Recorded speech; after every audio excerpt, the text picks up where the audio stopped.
પાટણ જિલ્લાના સાંતલપુરમાં ખરાબ ગુણવત્તાનો રોડ તૂટી જતા હાલાક. સાંતલપુર તાલુકાના કચ્છ કેનાલનો રોડ ફાંગલી અને જજામને જોડતો માર્ગ તૂટ્યો.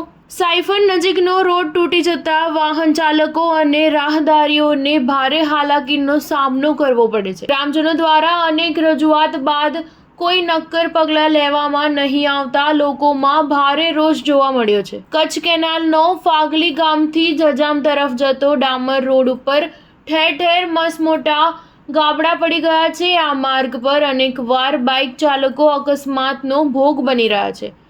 માર્ગ બિસ્માર હોવાથી મોટા ખાડાઓને કારણે વાહન ચાલકો ત્રાહિમામ પોકારી ઉઠ્યા છે.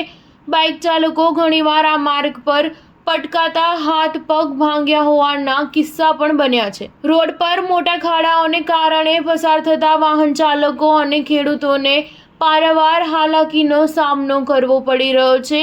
માર્ગ અને મકાન વિભાગને અનેક રજૂઆતો કરવામાં આવી છતાં કોઈ પગલાં લેવાતા નથી. ત્યારે આ રોડ નવો બનાવવામાં આવે તેવી લોક માંગ ઉઠવા પામી છે. Star news 7 Patan.